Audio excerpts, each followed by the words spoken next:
కరీంనగర్, ఆదిలాబాద్, మెదక్, నిజామాబాద్ శాసనమండలి పట్టభద్రుల నియోజకవర్గానికి సంబంధించినటువంటి ఎన్నికల కౌంటింగ్ ప్రక్రియ కొనసాగుతూనే ఉంది. ఇది 2020 మ్యాచ్‌ని తలపించే విధంగా ఒక ఉత్కంఠకి తెరలేపిందని చూసుకోవచ్చు. ప్రస్తుతం మనం కరీంనగర్‌లో ఉన్నటువంటి ఈ అంబేద్కర్ ఇండోర్ స్టేడియంలో ఉన్నాము. 56 మంది బరిలో దిగారు. 56 మందిలో 54 మంది ఎలిమినేషన్‌లో వెళ్ళిపోయేటువంటి అవకాశాలు కనబడుతున్నాయి. ఎందుకంటే ఆహ్, మొత్తం పోలైనటువంటి ఓట్లు ఆహ్, స దానిలోకొచ్చేసరికి 2,52,029 ఓట్లు పోలయ్యాయి. దీనిలో వ్యాలిడ్ ఓట్స్‌గా 2,23,343 ఓట్లు వ్యాలిడ్‌గా పరిగణించడం జరిగింది. ఇన్వాలిడ్ ఓట్లు 28,686 ఇన్వాలిడ్. దీనిలో భాగంగా ఒక కోటానైతే నిర్దేశించడం జరిగింది.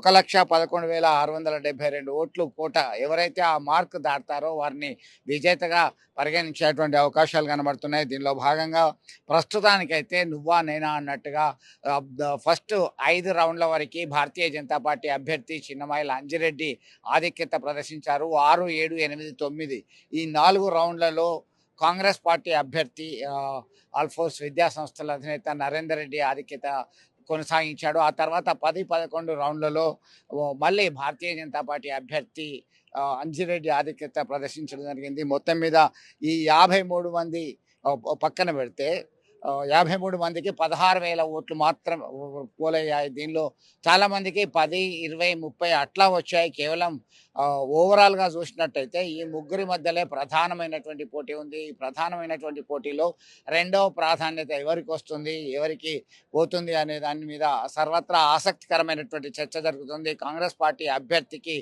మరి రెండవ ఆహ్, స్టేజీకి పడిపోవడానికి గల కారణం ఏంటి అని చెప్పేసి కాంగ్రెస్ నేతలు విశ్లేషించుకుంటున్నారు. ఒక పోస్ట్ మార్టం అయితే చేస్తున్నటువంటి పరిస్థితి ఈజీ వేగా.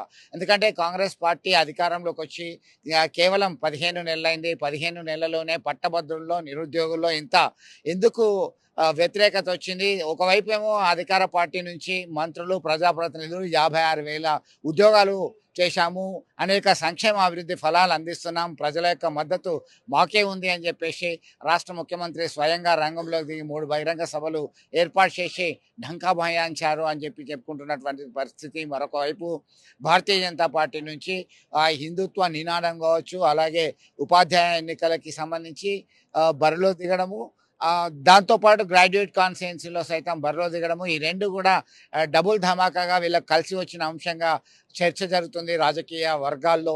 దీనిలో భాగంగా ఇన్కమ్ ట్యాక్స్ ఎగ్జంప్షన్ సైతం పెంచడము, ఇది ఉన్నత విద్యావంతులు ఉద్యోగులు అందరూ ఆలోచించారు అనేటువంటి కోణంలో బలమైనటువంటి చర్చ జరుగుతుంది. దీనిలో ఖచ్చితంగా ఈ ప్రాంతంలో ఉత్తర తెలంగాణలో భారతీయ జనతా పార్టీ బలీయమైనటువంటి శక్తిగా ఆవిర్భవించింది అనే చర్చ ప్రధానంగా కొనసాగుతుంది. దాదాపు అత్యధిక అవకాశాలు చిన్నమైల అంజిరెడ్డికే ఉంటున్నాయని చెప్పేసి ఒక కాన్ఫిడెన్స్తో భారతీయ జనతా పార్టీ వర్గాలు, నేతలు, క్రియాశీలకంగా ఉన్నటువంటి వ్యక్తులందరూ ఆలోచిస్తున్నటువంటి పరిస్థితి. మరొక వైపు బీసీ నినాదము, బీఆర్ఎస్ మద్దతు రెండింటితో ముందుకొచ్చినటువంటి ప్రసన్న హరికృష్ణ అనూహ్యంగా అత్యధిక ఓట్లు సాధించడంలో సఫలీకృతం అయినప్పటికీ చివరి క్షణంలో మాత్రం పడ్డట్టుగానే చెప్పొచ్చు. 60,000 ఓట్లకే ప్యాక్ అయిపోయాడు. ఇప్పటికైతే మొదటి ప్రాధాన్యత ఓట్లలోనే 5,500 పైచీలకు ఓట్లతో అంజిరెడ్డి ప్రథమ స్థానంలో కొనసాగుతున్నటువంటి పరిస్థితి. ఇప్పటికే ఎలిమినేషన్ ప్రాసెస్ స్టార్ట్ అయింది. ఉదయం నుంచి కూడా ఇప్పటికీ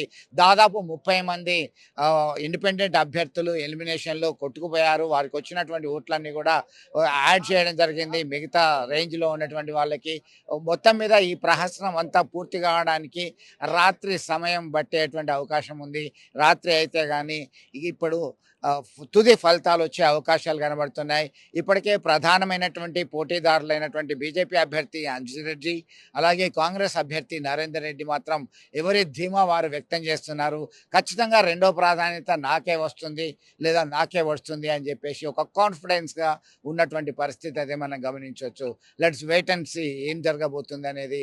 మరింత ఉత్కంఠకి తెరలేవాలంటే రాత్రి వరకు వెయిట్ చేయాల్సిందే. విడుదల సుమంత్తో కలిసి చంద్రశేఖర్. ప్రపంచంలో ఏ మూల ఏ క్షణం ఏం జరుగుతుందో వేగంగా తెలుసుకోవడానికి తొలి వెలుగు వాట్సాప్ ఛానల్ని ఫాలో చేయండి.